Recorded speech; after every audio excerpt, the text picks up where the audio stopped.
मोहिनी एक बहुत ही नटखट और चुलबुली लड़की थी, लेकिन उसे छोटी छोटी बातों पर बहुत गुस्सा आ जाता था और वो मुंह बनाकर बैठ जाया करती थी। उसे आस पड़ोस के लोग यही बोलते थे कि बड़ी हो गई है, लेकिन इसका बचपना नहीं गया। मोहिनी की माँ माया उसके बचपने से बहुत परेशान थी। वो हमेशा मोहिनी को समझाती, लेकिन मोहिनी को अपने बचपने के अलावा कुछ नहीं दिखता। एक दिन मोहिनी का भाई रिंकू और मोहिनी दोनों बाहर आइसक्रीम खाने गए थे और वहां जाकर रिंकू आइसक्रीम वाले से बोलता है, भैया 2 आइसक्रीम देना। मैं तो वनीला वाली खाऊंगी। भैया इसे वनीला दे दो और मुझे चॉकलेट फ्लेवर। वनीला फ्लेवर तो नहीं है तो 2 चॉकलेट फ्लेवर दे दूं? हाँ दे दो। मुझे पसंद नहीं है चॉकलेट फ्लेवर, मुझे तो वनीला ही खानी है। जब यहाँ है ही नहीं तो कहाँ से लाऊं? मुझे नहीं पता, आप आइसक्रीम खिलाने लाए हो तो आइसक्रीम खिलाओ, वरना घर चलो अभी। ये क्या बचपन है, तुझे नहीं खानी तो मत खा, मैं तो खाऊंगा। मैंने बोल दिया तो मतलब बोल दिया, मैं नहीं खाऊंगी तो आपको भी नहीं खाने दूंगी। भैया तुम मुझे आइसक्रीम दो, जिसे खाना है वो खाए, जिसे नहीं खाना वो ना खाए। भैया आपकी इतनी हिम्मत, आप मेरी बात काटोगे? मोहिनी गुस्से में रिंकू की आइसक्रीम को लेकर फेंक देती है और वहां से घर चली जाती है। पीछे पीछे रिंकू भी घर आ जाता है और माया को जाकर सब बताता है, जिसके बाद माया और रिंकू दोनों मोहिनी के पास जाकर बोलते हैं, अरे बदतमीज, ऐसे कोई बीच सड़क में तमाशा करता है क्या?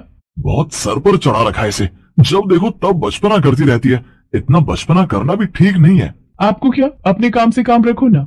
सही बोल रहा है रिंकू, कुछ ज्यादा ही सर चढ़ा लिया है हमने तुझे। हाँ, इसमें भी मेरी ही गलती है। भैया मुझे आइसक्रीम खिलाने ले गए थे और खुद तो खाने लगे। यहाँ भी मैं ही गलत हूँ, है ना? नहीं नहीं, तू कहाँ गलत हो सकती है, गलत तो हम है। बस अब बहुत हो गया, अब इसने बचपना दिखाया तो मैं किसी की भी सुनूंगा। अरे तुम जाओ, खुद तो तुम कुछ करो नहीं, मैं करूँ तो बचपना। बहुत सर पर चढ़ रही है, जितना सर पर चढ़ रही है ससुराल जाकर सारी अकल ठिकाने पर आ जाएगी। कुछ दिनों बाद मोहिनी और अमित की शादी हो जाती है।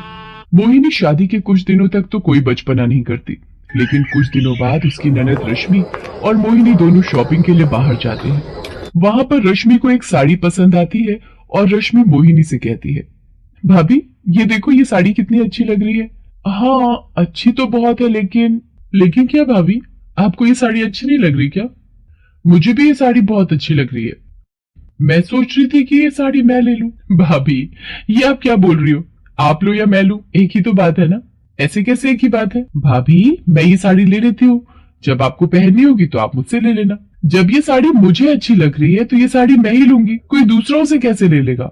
इसमें क्या बात है, आप कोई और देख लो, आप वो ले लेना, मैं ये ले लूंगी। इसी बहाने 2 साड़ी हो जाएंगी। जब आपका मन हो तो आप मेरी वाली पहन लेना, और जब मेरा मन हो तो मैं आपकी वाली पहन लूंगी। अब मैं क्या तुम्हारी साड़ी पहनूंगी?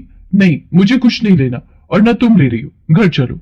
भाभी आप गुस्सा क्यों हो रही हो? आपको लेनी है साड़ी तो ठीक है, आप ले लो, कोई बात नहीं। मोहिनी के इस बचपने को देखकर रश्मि हैरान हो जाती है, लेकिन वो दुकान पर तो कुछ नहीं बोलती, पर घर आकर अपनी माँ विमला को सब बताती है। लेकिन विमला रश्मि की बातों को ज्यादा हवा नहीं देती और यूं ही जाने देती है।